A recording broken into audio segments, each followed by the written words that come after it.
Guys, welcome back to the show. I want to start off by apologizing again. I haven't shot any videos recently. It's been about 2-3 weeks.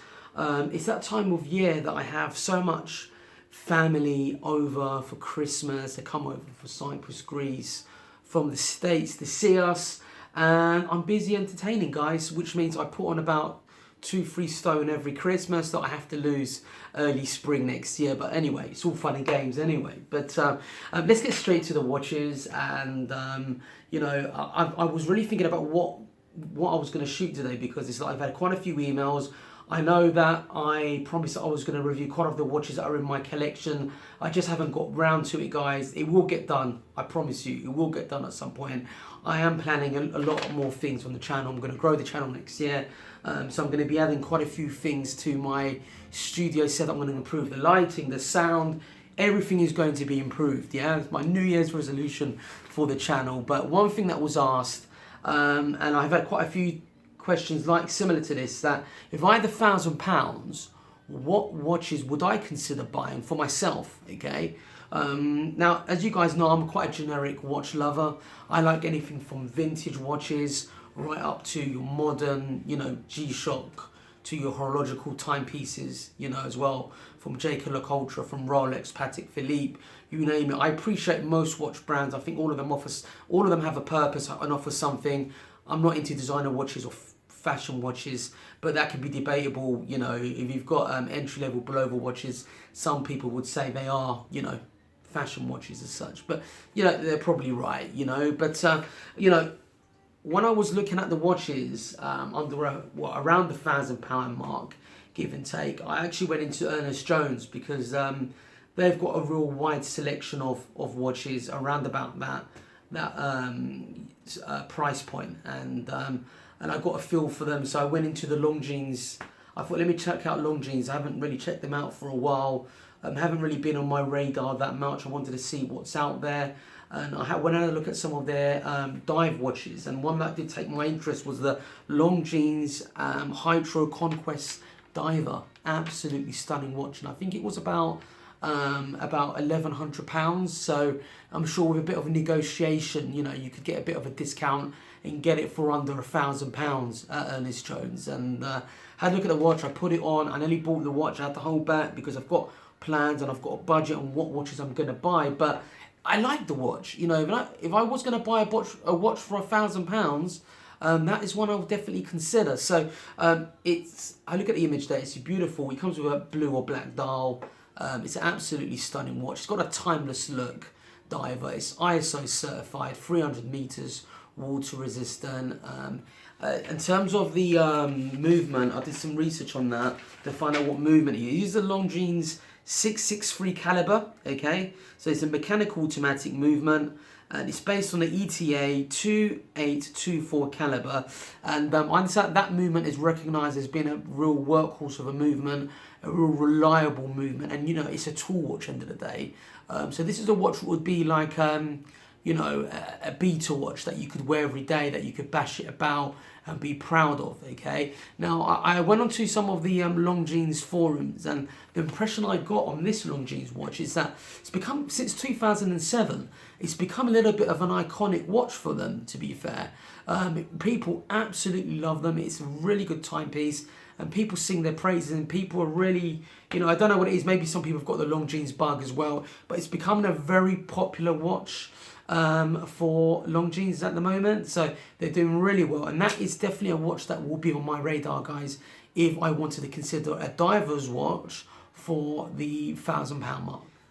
Now, the second watch that I would consider for this price point is a Tissot watch. Now, I was in Brent Cross and I went to visit the Tissot concession store, and they had a unit where they have their new range of watches, and I had a quick glance and I noticed this beautiful Tissot Heritage 1936 watch. It's basically a watch that's been inspired by their heritage 1930s watches.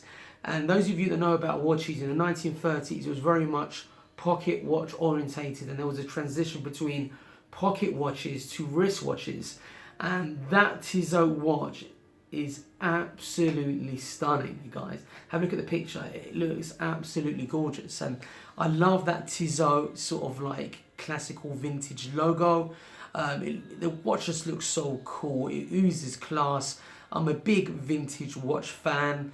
Only problem is when you're buying vintage watches, if you don't know what you're doing, you could be stuck with a Frankenstein watch with all manner of different parts in that watch, and just really devalues the actual watch. But you know, if you like the look of vintage style watches, that Tissot Heritage watch is absolutely stunning. I love that sub dial. It's an absolutely classic looking watch, and for that £1,000 mark, you know, you cannot go wrong with that Tissot watch. A real classic looking watch, and it's got that sort of like pocket type watch stroke wristwatch transition in the design, and it's a very classical looking watch.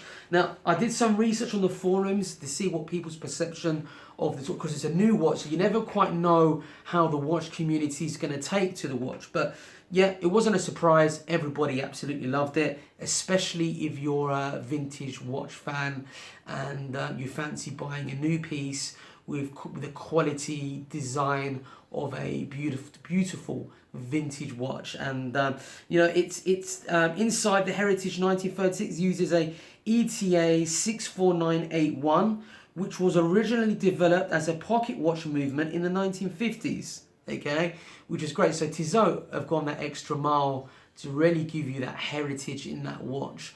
It's a beautiful watch, okay, and that is definitely something that I'm probably going to add to the collection at some point, because I just love the way it looked. And you know, that Tissot watch for me, when I was browsing in the shopping mall and I had a look at the Tissot concession, it's like when you see a Fitbird, you're with your missus, she's in the car, you cannot help but look at it.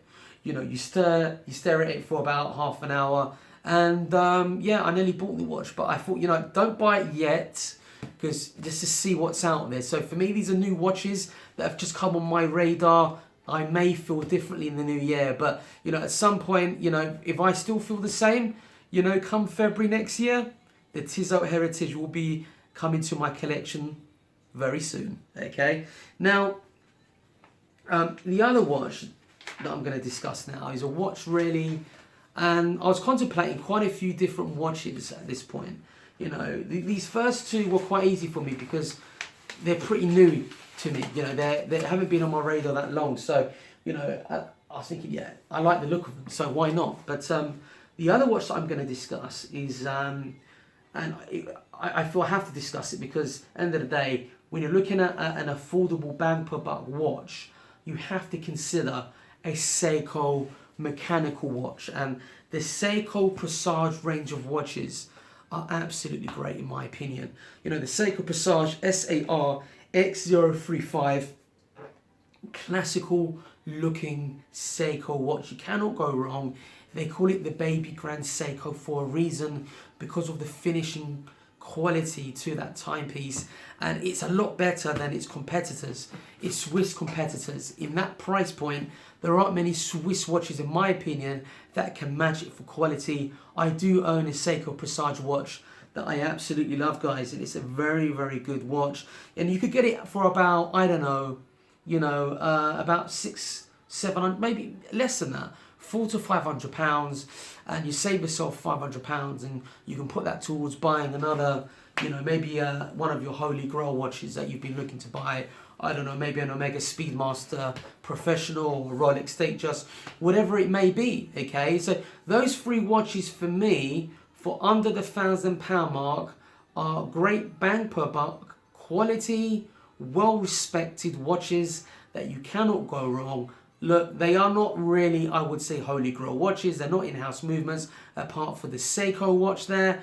But they're great beater watches that you can wear and be proud of. They're absolutely stunning. And I have forgot to do a wristwatch check. This is why I love watches, that you don't need to spend thousands of pounds to enjoy the hobby. This is my Orient Mako on this blue-white NATO strap, Pepsi bezel. I just thought it suited with my jumper today. It's quite festive in my opinion. But anyway, guys, have a lovely Christmas. If I don't shoot anything beforehand, I will try and shoot some more videos before the end of the year. But anyway, hope this video has helped. answer one of your questions on the watches that I would consider for under the £1,000 mark. Take care. Don't forget to like and subscribe. See you later.